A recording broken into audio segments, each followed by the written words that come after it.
Hi friends, welcome to పెండమ్స్ kitchen.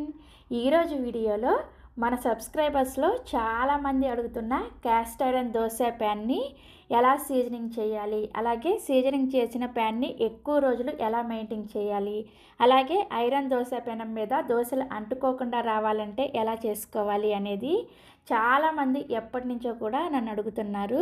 అందుకనే ఈరోజు వీడియోలో నేను క్యాస్ట్ ఐరన్ దోశ ప్యాన్ సీజనింగ్ని, అలాగే దోశ ప్యాన్ని దోశలు వేసుకున్న తర్వాత ఎలా మెయింటైన్ చేయాలి అనేది క్లియర్గా పాయింట్ ఎక్స్ప్లెయిన్ చేయబోతున్నాను.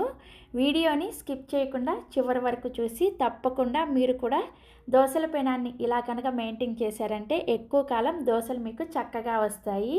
సో ఇక ఏమాత్రం ఆలస్యం చేయకుండా ఐరన్ దోశ ప్యాన్ని ఎలా సీజనింగ్ చేయాలి, అలాగే ఎలా మెయింటైన్ చేయాలి అనేది ఈ వీడియోలోకి వెళ్ళి చూసేయండి. నేను ఆల్రెడీ ఒక 1 ఇయర్ నుంచి ఐరన్ దోశ ప్యాన్ని వాడుతున్నాను. మీలో చాలామంది నాకు ఐరన్ దోశ ప్యాన్ సీజనింగ్ చూపించమని అడిగారని కొత్తగా నేను మళ్ళీ ఇండస్ వ్యాలీ నుంచి కొత్త క్యాస్ట్ ఐరన్ దోశ ప్యాన్ని తెప్పించాను. ఈ దోశ ప్యాన్తో పాటుగా మళ్ళీ ఇంకొన్ని ఆర్డర్ చేసుకున్నాను. చూసారా, ఇలా స్క్వేర్ దోశ ప్యాన్ ఈ మధ్య ఎక్కువ ట్రెండింగ్లో ఉంది కదా. ఇంకా నేను ఈ దోశ ప్యాన్ని యూస్ చేయలేదు, నెక్స్ట్ వీడియోలో యూస్ చేసి మీకు చూపిస్తాను. ఆల్రెడీ నేనైతే ఒక 1 ఇయర్ నుంచి ఈ రౌండ్ దోశ ప్యాన్ని యూస్ చేస్తున్నాను. దోశలు అయితే చాలా పర్ఫెక్ట్గా వస్తాయి. నాన్ స్టిక్ దోశ పెనం మీద వేసిన దోశల కంటే ఈ క్యాస్ట్ ఐరన్ దోశ పెనం మీద వేసిన దోశలు చాలా క్రిస్పీగా వస్తాయి, అలాగే మంచి రంగుతో చాలా రుచిగా కూడా ఉంటాయి. అలాగే వీటితో పాటుగా నేను ఒక 2 స్టీల్ ఐటమ్స్ని కూడా ఆర్డర్ చేశాను. చూసారా, ఒక చిన్న కడాయిని ఆర్డర్ చేసుకున్నాను. ఈ కడాయికి అయితే చక్కగా మనకి ఇలా లిడ్ కూడా వస్తుంది. నాకైతే ఈ కడాయి చూడగానే నచ్చిందనమాట. ఇది వచ్చేసి స్టెయిన్లెస్ స్టీల్ కడాయి. క్వాలిటీ అయితే చాలా బాగుంది, మనం రెగ్యులర్గా వాడుకోవచ్చు. నెక్స్ట్ అలానే ఇలా ఒక స్టాక్ పాట్ని తెప్పించాను. ఈ స్టాక్ పాట్ కూడా చక్కగా ఇలా లిడ్ వస్తుంది, అలాగే ఇలా గ్రీన్ కలర్లో హ్యాండిల్స్ కూడా వస్తాయి. చూడ్డానికైతే కుక్వేర్ అంతా కూడా చాలా బాగుంది. అంతేకాకుండా మనం వీటిని ఎక్కువ కాలం వాడుకోవచ్చు అనమాట. ఈ మధ్య ఎక్కువగా స్టీల్ వంట పాత్రలు కానీ ఐరన్ పాత్రలు కానీ యూజ్ చేయమని చెప్తున్నారు కదా. అల్యూమినియం మొత్తం కూడా నా కిచెన్లోనికి తీసేసాను. ఓన్లీ నేను స్టీల్ పాత్రల్ని అలాగే ఐరన్ కుక్వేర్ని మాత్రమే వాడుతున్నాను. మీరు కూడా నెమ్మదిగా హెల్దీ కుక్వేర్ని కొనుక్కోండి. సో నేనైతే ఇవన్నీ కూడా ఇండస్ వ్యాలీ నుంచి ఈ మధ్య తెప్పించాను. ఇప్పుడు తెప్పించిన ఈ దోశ పెనాన్ని సీజనింగ్ చేసి మీకు దోశ ఎలా వేసుకోవాలో చూపిస్తాను. ఇక్కడ నేను చూపించిన ఈ ఐటమ్స్లో మీకు ఏదైనా నచ్చితే ఆర్డర్ చేసుకోవాలనుకుంటే ఇండస్ వ్యాలీ వెబ్సైట్లో ఆర్డర్ చేసుకోవచ్చు.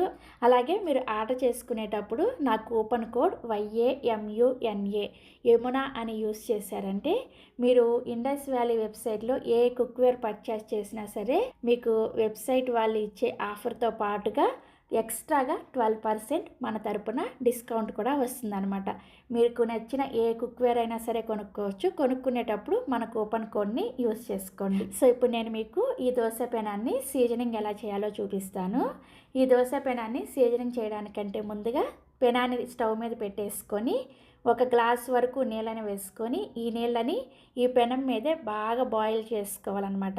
నీళ్ళు అనేది బాగా మరగాలి.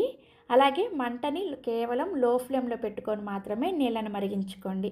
హై ఫ్లేమ్లో కానీ మీడియం ఫ్లేమ్లో కానీ పెట్టకూడదు. లో ఫ్లేమ్లోనే కొంచెం ఎక్కువసేపే ఈ నీళ్ళని మరిగించుకోవాలి.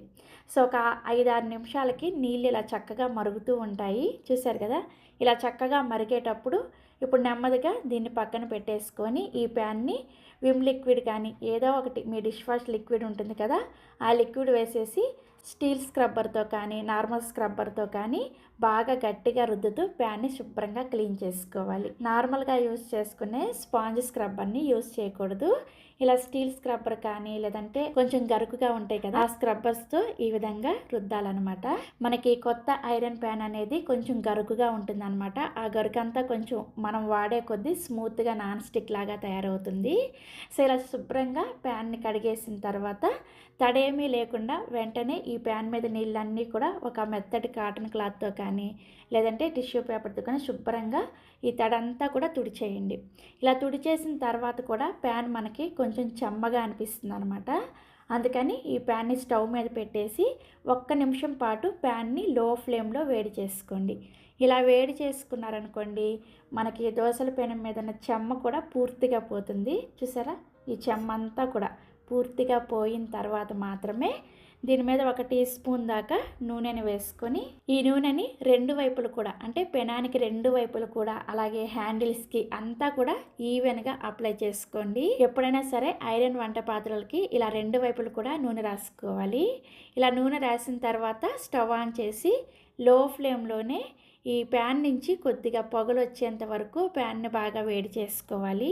మంటని ఖచ్చితంగా లో ఫ్లేమ్లో మాత్రమే పెట్టుకొని చూసారా, ఇలా పొగలు వచ్చేంత వరకు ప్యాన్ని బాగా వేడి చేసుకోవాలి. ఇలా పొగలు వచ్చేటప్పుడు ఒక మీడియం సైజు ఉల్లిపాయని ఇలా పెద్ద ముక్కలుగా కట్ చేసుకొని వేసుకోండి. అలాగే ఒక 1/2 టీ స్పూన్ దాకా నూనెని మళ్ళీ వేసుకొని ఈ ఉల్లిపాయని లో టు మీడియం ఫ్లేమ్లోనే పెనుమంతా కూడా స్ప్రెడ్ చేసుకుంటూ బాగా ఎర్రగా వేగేంత వరకు కలుపుకుంటూ వేయించుకోండి. ఉల్లిపాయ వేసి అలా వదిలేయకుండా ఇలా కలుపుకుంటూ వేయించుకోవాలి. ప్యాన్ అంతా కూడా ఇలా స్ప్రెడ్ చేసుకుంటూ వేయించుకోండి. సో చూసారా, ఉల్లిపాయ ఇలా బాగా ఎర్రగా వేగిన తర్వాత దీన్ని పక్కకు తీసేసి ఈ ఉల్లిపాయని వాడుకోకూడదు, పక్కన పడేసేయండి. నెక్స్ట్ ఇప్పుడు మళ్ళీ దీని మీద ఒక 1/2 టీ స్పూన్ దాకా నూనెని వేసేసి ఒక ఉల్లిపాయని ఈ విధంగా ఫోర్కుకి కానీ లేదంటే కత్తికి కానీ గుచ్చేసి ఉల్లిపాయతో ఈ నూనెని మళ్ళీ ప్యాన్ అంతా కూడా అప్లై చేసేసేయండి. మనకి దోశ ఎప్పుడు రాకపోయినా కానీ ఇలా ఉల్లిపాయతో రుద్దితే సరిపోతుంది. ఇలా ఉల్లిపాయతో రుద్దిన తర్వాత కొద్దిగా నీళ్ళని చిలకరించుకొని ఈ ప్యాన్ అంతా కూడా శుభ్రంగా ఒక కాటన్ క్లాత్తో కానీ లేదంటే ఇలా టిష్యూ పేపర్తో కానీ క్లీన్ చేసేయండి. మనం దోశ వేసుకునే ముందు ప్యాన్ అనేది మరీ ఎక్కువ వేడిగా ఉండకూడదు అనమాట. అలాగే ప్యాన్ మీద నూనె ఎక్కువగా ఉన్నా కూడా దోశ సరిగా రాదనమాట. అందుకని ఇలా నీళ్ళని చిలకరించుకొని ప్యాన్ శుభ్రంగా క్లీన్ చేసుకుంటే మనకి ప్యాన్ వేడి అనేది కొద్దిగా తగ్గుతుంది. అప్పుడు మంటని లో ఫ్లేమ్లోకి పెట్టుకొని ఫస్ట్ వేసుకునే దోశని కొంచెం మందంగా చిన్న దోశలాగా వేసుకోండి. ఈ దోశ కరెక్ట్గా వస్తే తర్వాత నుంచి మీరు పల్చటి దోశలు వేసుకోవచ్చు. దోశ వేసుకున్న తర్వాత ఫస్ట్ దోశ కాబట్టి కొంచెం నూనెని ఎక్కువగానే వేసుకోండి.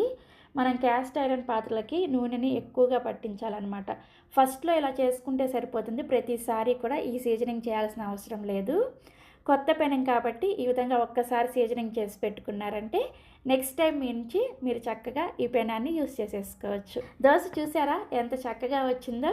దీన్ని రెండో వైపుకి తిప్పుకొని ఈ దోశని 2 వైపులా కాల్చుకొని ఫస్ట్ దోశని పడేసేయండి. నెక్స్ట్ దోశ నుంచి మీరు చక్కగా దోశలు వేసుకొని తినేయచ్చు. సో ఫస్ట్ దోశ నేను కొంచెం మందంగా వేసాను కదా, ఇప్పుడైతే మీకు పల్చటి పేపర్ దోశ వేసి చూపిస్తాను. దోశ వేసుకోవడానికి ముందుగా ఇలా కొద్దిగా నూనెను వేసుకొని ఉల్లిపాయతో ప్యాన్ అంతా కూడా అప్లై చేసుకున్న తర్వాత కొద్దిగా నీళ్ళని చిలకరించుకొని ప్యాన్ని క్లీన్ చేసుకొని మంటని లో ఫ్లేమ్లో పెట్టుకొని మాత్రమే దోశని వేసుకోండి. మీకు ఎంత పల్చగా వీలైతే అంత పల్చగా దోశని స్ప్రెడ్ చేసుకోవచ్చు. సో దోశ అంతా కూడా ఇలా స్ప్రెడ్ చేసుకున్న తర్వాత మంటని మీడియం ఫ్లేమ్లోకి పెట్టుకొని దోశ పైన పచ్చిదనం పోయిన తర్వాత కొద్దిగా నూనెను వేసుకొని ఈ దోశని చక్కగా మీడియం ఫ్లేమ్లో కాల్చుకోండి. సో దోశ చూసారా, అసలు నాన్ స్టిక్ దోశ పెనం మీద ఎలా అయితే వస్తుందో క్యాస్ట్ ఐరన్ దోశ పెనం మీద కూడా దోశ అలాగే వస్తుంది.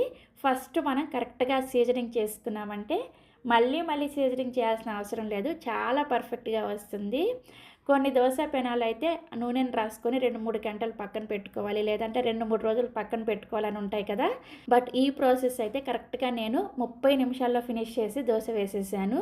అప్పటికప్పుడే మీరు చక్కగా నేను చూపించినట్లుగా స్టెప్ బై స్టెప్ ఫాలో అయ్యారంటే మీరు చక్కగా దోశని అప్పటికప్పుడే వేసేసుకోవచ్చు. సో ఇలా దోశ వేసుకున్న తర్వాత మనం పెనాన్ని ఎలా మెయింటైన్ చేయాలి అనేది చూపిస్తాను. దోశలన్నీ వేసుకున్న తర్వాత పెనం మొత్తం పూర్తిగా చల్లారి పెట్టేసేయండి. ఎక్కడ కూడా వేడి అస్సలు ఉండకూడదు. పూర్తిగా చల్లారిన తర్వాత మళ్ళీ దీన్ని మీరు యూజ్ చేసే డిష్ వాష్ లిక్విడ్ దేంతో అయినా సరే క్లీన్ చేసేయండి. శుభ్రంగా ఇలా 2 వైపులు కూడా క్లీన్ చేసి శుభ్రంగా కడిగేసిన తర్వాత ఇందాక మనం చేసినట్లే పొడి క్లాత్ తోటి శుభ్రంగా నీళ్ళన్నీ ఇక్కడ తుడిచేసి ఈ చెమ్మ ఆరేంత వరకు మాత్రమే స్టవ్ మీద పెట్టుకొని 1 నిమిషం పాటు పెనాన్ని వేడి చేసుకొని ఆ తర్వాత కొద్దిగా 1 టీ స్పూన్ దాకా నూనెను వేసుకొని ఈ నూనెని పెనం అంతా కూడా హ్యాండిల్స్కి అలాగే పెనం ముందు వైపు వెనక వైపు అంతా కూడా నూనెని బాగా అప్లై చేసేసుకొని ఈ పెనాన్ని నెక్స్ట్ మనం యూస్ చేసేసుకోవచ్చు. ఇలా నూనె రాసి మాత్రమే ఈ ఐరన్ పెనాలను పెట్టుకోవాలి. ఎప్పుడు కూడా ఐరన్ పెనాలు మనం నూనెతోనే ఉంచుకోవాలన్నమాట. ఇలా నూనె రాయకుండా జస్ట్ మీరు అలా కడిగేసి పెట్టేశారంటే తుప్పు వచ్చేస్తాయి. అందుకని ఇలా నూనె రాసుకొని మాత్రమే పెట్టుకోవాలి. మళ్ళీ మీరు వాడుకోవాలనుకున్నప్పుడు పెనాన్ని తీసేసి ఒకసారి శుభ్రంగా కడిగేసి మళ్ళీ ఒక 2 చుక్కల వరకు నూనెను వేసుకొని ఉల్లిపాయతో రుద్దేసి తర్వాత మీరు ఏ దోశలు కావాలన్నా కానీ దోశలు వేసుకోవచ్చు. చాలా పర్ఫెక్ట్గా వస్తాయి. కొత్త దోశ పెనానికి మాత్రమే ఈ విధంగా ఒక్కసారి సీజనింగ్ చేసుకుంటే సరిపోతుంది. మళ్ళీ చేయాల్సిన అవసరం లేదు. మీరు వాడంగా ఈ దోశల పెనం చక్కగా మనకి నాన్ స్టిక్ లాగా తయారయ్యి చాలా పర్ఫెక్ట్గా వస్తాయి దోశలు. తప్పకుండా మీరు కూడా ఇక్కడ నేను చూపించిన ప్రాసెస్లో ఐరన్ ప్యాన్ని సీజనింగ్ చేసుకొని ఒకసారి వాడి చూడండి. మళ్ళీ ఎప్పుడు ఐరన్ ప్యాన్ తీసుకోవాలనుకున్నా కానీ మీకు అస్సలు భయం ఉండదు. నాన్ స్టిక్ దోశ పెనం లాగానే చాలా పర్ఫెక్ట్గా యూజ్ చేసేసుకోవచ్చు. సో తప్పకుండా ఈ ప్రాసెస్ని మీరు కూడా ట్రై చేస్తారు కదా. ట్రై చేసిన తర్వాత మీ ఫీడ్బ్యాక్ని నాతో షేర్ చేసుకోవడం అస్సలు మర్చిపోవద్దు. అలాగే ఇండస్ వ్యాలీలో ఏ కుక్వేర్ కొన్నా కానీ మన కూపన్ కోడ్ YAMUNA యమున అని యూజ్ చేయడం మర్చిపోకండి. Thank you.